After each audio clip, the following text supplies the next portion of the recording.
சகோதரி யாழினி அவர்கள் உரையாற்றுவார். போன டிசம்பர்ல பார்த்தோம்னா அதிமுகல இருந்து இபிஎஸ் அவங்க வந்து சொன்னாங்க, என்ன ஒரு நிலைமையிலையும் பார்த்தோம்னா அதிமுக வந்து பிஜேபியோட கூட்டணி சேரவே சேராதுன்னு போன டிசம்பர்ல தான் சொன்னாங்க.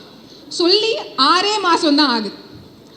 6 மாதத்தில் என்ன ஆகுது அப்படின்னு பார்த்தோம்னா, ஒரு ஹோட்டலில் டேபிள், அந்த டேபிளில் ஒரு பக்கம் அமித்ஷா உட்காந்துருக்காரு, இன்னொரு பக்கத்தில் இபிஎஸ் வாயவே திறக்க மாட்டாரு, அமித்ஷா மட்டும்தான் பேசுறாரு. செய்தியாளர்கள்லாம் கேட்குறாங்க, என்ன நிபந்தனை வச்சிருக்காங்க அதிமுக சார்பாக, என்ன நிபந்தனை வச்சிருக்காங்க உங்களோட கூட்டணிக்கு வர்றதுக்கு அப்படின்னு. அப்ப அமித்ஷா சொல்றாங்க, இபிஎஸ் அப்பயும் வாயை திறக்கவே இல்லை. அப்ப அமித்ஷா சொல்றாரு, எந்தவித நிபந்தனையும் இல்லாமல் அதிமுக பிஜேபியோட கூட்டணி வச்சிருக்கு அப்படின்னு. இந்த விஷயத்தை நம்ம மக்கள் கிட்ட சொல்றப்ப நிறைய பேர் என்ன கேட்பாங்கன்னு பார்த்தோம்னா, நீங்களும் தானே கூட்டணி வச்சிருக்கீங்க, பிஜேபியோட நீங்களும் தானே முன்னாடி கூட்டணி வச்சிருப்பீங்கன்னு கேட்பாங்க. ஆனா திராவிட முன்னேற்ற கழகம் பிஜேபியோட கூட்டணி வச்சப்ப காமன் மினிமம் ப்ரோக்ராம் அப்படின்னு ஒன்று வந்து சைன் பண்ணோம். அதாவது நம்ம கொள்கை, திராவிட கொள்கைக்கு எதிர்ப்பாக இருக்கிற எந்த ஒரு திட்டமாக இருக்கட்டும், அது ராமர் கோயில் திட்டமாக இருக்கட்டும், இல்லை பொது சிவில் சட்டமாக இருக்கட்டும், இல்லை காஷ்மீரோட 370 இருக்கட்டும், இந்த மாதிரியான எந்த ஒரு கொள்கைக்கும் எந்த ஒரு திட்டத்துக்கும் நாங்கள் வந்து ஒத்துக்க மாட்டோம். இந்த மாதிரி திட்டங்களை நீங்கள் வந்து கொண்டு வரக்கூடாதுன்ற நிபந்தனையை வச்சுட்டு தான் திராவிட முன்னேற்ற கழகம் வந்து பிஜேபியோட வந்து கூட்டணிக்கு போச்சு. திராவிட முன்னேற்ற கழகம் என்னைக்குமே வந்து கொள்கை ரீதியான கூட்டணிக்கு போகலை. ஆனால் இன்னைக்கு அண்ணா திராவிட முன்னேற்ற கழகம் கொள்கையை வந்து மறந்து, தன்னோட கட்சியை மறந்து, கட்சியில் இருக்கிற பேர் அண்ணான்ற பேரை மறந்து இன்னைக்கு பிஜேபி கிட்ட சரண்டர் ஆகிட்டு இருக்காங்க. அவங்க நடத்தினா அந்த 10 ஆண்டு கால ஆட்சியில் பார்த்தோன்னா தமிழ்நாட்டை கொண்டு போய் முழுக்க அடமானம் வச்சிருந்தாங்க ஒன்றிய அரசு கிட்ட. அது உதயமின் திட்டமாக இருக்கட்டும், நீட் திட்டமாக இருக்கட்டும், ஏன் தமிழ் வளர்ச்சிக்கான நிதி ஒதுக்கீடாக இருக்கட்டும், அதை கூட இல்லாமல் பண்ணிட்டு இருந்தாங்க.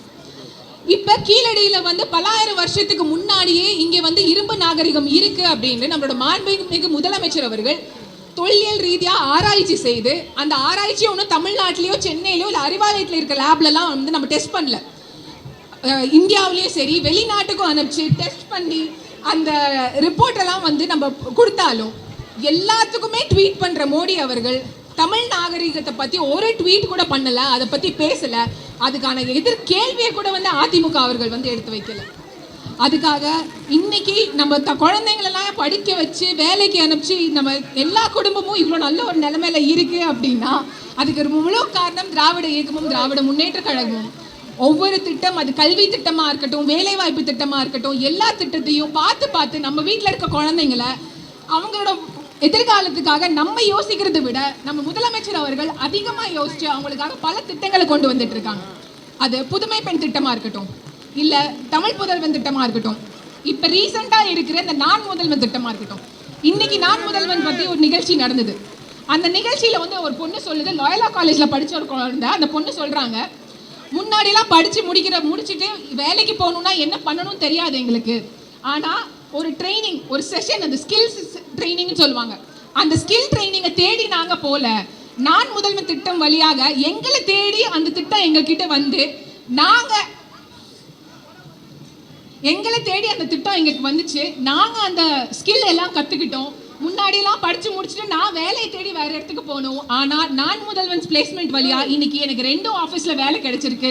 முன்னாடி வேலை இல்லாமல் திண்டாடிட்டு இருந்தோம், இப்போ 2 வேலையை வச்சுட்டு எந்த வேலையை நான் போய் சேரணும் அப்படின்ற நான் யோசிச்சுட்டு இருக்கேன். அதுக்கான முழு காரணம் இந்த அரசாங்கத்தால் கொண்டு வரப்பட்ட இந்த நான் முதல்வன் திட்டம் அப்படின்னு. அப்போ நம்ம குழந்தைங்கள நல்லா இருக்கணும், நம்ம குடும்பங்கள் நல்லா இருக்கணும் அப்படின்னா தமிழ்நாட்டுக்கு துரோகம் செஞ்ச இந்த அதிமுகவும் தமிழ்நாட்டோட கொள்கை எதிரியாக செஞ்சுட்டு இருக்கிற பிஜேபியும் ஆர்எஸ்எஸ்ஸையும் நம்ம புறக்கணித்து திராவிட கொள்கையை நம்ம கண்டிப்பாக அடுத்த தலைமுறைக்கும் எடுத்துக்கொண்டு போய் சேர்க்க வேண்டிய ஒரு முக்கிய காலகட்டத்தில் இருக்கோம். அதுக்கான ஒரு முன்னெடுப்பு தான் ஓரணியில் தமிழ்நாடு. தமிழ்நாட்டோட மானத்தையும் தமிழ் மொழி, குறிப்பாக நம்மளோட தமிழ் ஐடென்டிட்டியை காப்பாற்றுறதுக்கான ஒரு பெரிய முன்னெடுப்பு. இதில் கண்டிப்பாக நம்ம கழக தோழர்களாக நம்ம எல்லாரும் சேர்ந்து முதலமைச்சர் அவர்களோட சேர்ந்து வேலை பார்த்து நம்ம இந்த முன்னெடுப்பை வந்து சக்ஸஸ் ஆக்கி காமிப்போம் அப்படின்ற உறுதியை எடுத்துக்கிட்டு இந்த வாய்ப்புக்கு நன்றி தெரிவிச்சுக்கிறேன். நன்றி, வணக்கம்.